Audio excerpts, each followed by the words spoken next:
গরুর গোস্ত নিয়ে আসছে বাজার থেকে, গরুর গোস্ত রান্না করব।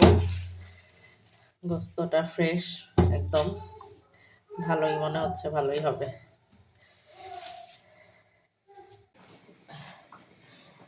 গরুর মাংস রান্না করা আসলে ওই রকম কিছু না, কম বেশি সবাই রান্না করতে পারে।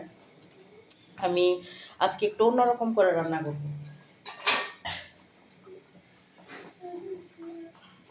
বিসমিল্লাহ।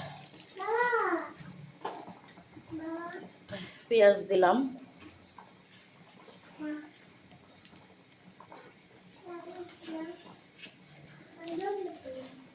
আমি প্রায় সময় এইভাবেই আমি মোটামুটি সব রান্নাই তেলের মধ্যে পেঁয়াজের মধ্যে সাথে হচ্ছে লবণ দিয়ে দিই। বিসমিল্লাহ। এটা তো লবণ দিয়ে দিলাম, আলু দিব যেহেতু লবণের পরিমাণটা একটু বেশি দিলাম। যে কোনো তরকারিতে আলু দিলে নর্মাল মানে অন্যান্য সময় থেকে আলুর সাথে লবণের পরিমাণটা একটু বেশি লাগে।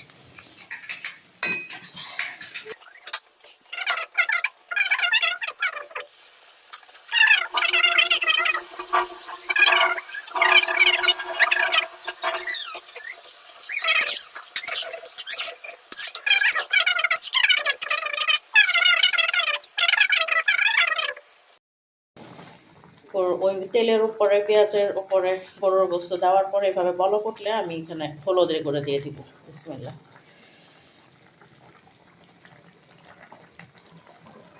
2 চামচ হলুদের গুঁড়া দিলাম। এখন একটু নাড়বো হলুদের গুঁড়াটা মিশায়, তারপরে একটা একটা করে বাটা মশলা দিয়ে দিব। এটা বলক উঠছে, এখন হচ্ছে আমি একে একে করে জিরা বাটা, আমি হচ্ছে বিসমিল্লাহ আন্দাজের উপরে বলতে অনেক যে একদম পরিমাণ করে মশলা দেয় আমি সেটা পারি না। দিতে দিতে মানে এমনি অভ্যাস হয়ে গেছে, এভাবেই দিই, কোনো পরিমাপ করে দিই না যে 1 কেজি গরুর গোস্ত 1 চামচ 2 চামচ জিরা বাটা এইভাবে দিই না। এটা রসুন বাটা, গোনা হবে যেহেতু মশলাটা একটু বেশি দিলাম।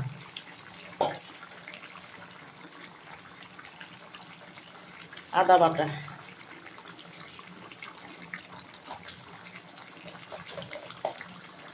এখন হচ্ছে পেঁয়াজ বাটা দিই। গোনা করার সময় পেঁয়াজ বাটাটা বেশি দিলে মাখা মাখা হয়, এটা দিয়ে দিব। আর আমি কিন্তু আপনারা খেয়াল করছেন কিনা জানি না, আমি কিন্তু মরিচের গুঁড়াটা দিই নাই। আমি বলছিলাম যে একটা স্পেশাল জিনিস দিব, সচরাচর যেটা খাওয়া হয় না, সবাই দেয় না, অনেকেই হয়তো দেন এভাবেই রান্না করেন, আমার খাওয়া হয় না। এই মরিচ বাটা দিব এখানে। বক্সে আমার ফ্রিজে মরিচ বাটা ছিল, আজকে মরিচের গুঁড়া না দিয়ে মরিচ বাটা দিয়ে রান্না করব, একদম ঝাল ঝাল করে। কিন্তু এই মরিচটা হচ্ছে, এটা দিয়ে আরেকদিন আমি রান্না করছিলাম গরুর গোস্ত, এই মরিচটা দেখতে যতটা লাল, ঝাল কিন্তু তত না, একদম মিডিয়াম চাল, এটাতে এত ঝাল না, মিডিয়ামের থেকেও মনে হয় কম হবে, কিছু মরিচ থাকে না।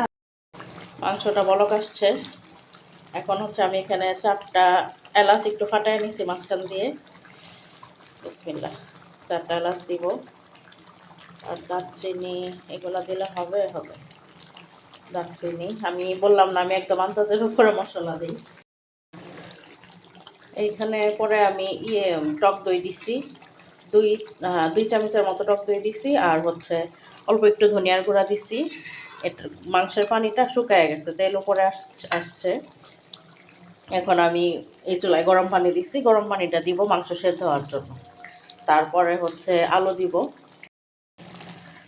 এটা হচ্ছে আমার মাংসের ফাইনাল লুক। পরে আমি সেদ্ধ আলুগুলো দিয়ে দিছি, আর ভোনা যেহেতু করবো পেঁয়াজ দিয়ে দিছিলাম উপরে, পেঁয়াজগুলো সেদ্ধ হয়ে গেছে। আর আমি বলছিলাম যে বাটা মরিচটা এত ঝাল না, একটু চেখে দেখি যে অতটা ঝাল হয় নাই। তারপরে আমি কাঁচামরিচ দিয়েছি, মাঝখান দিয়ে চিড়ে দিয়েছি কাঁচামরিচ, আর একটু দিছি গরম মশলার গুঁড়া অল্প একটু দিছি।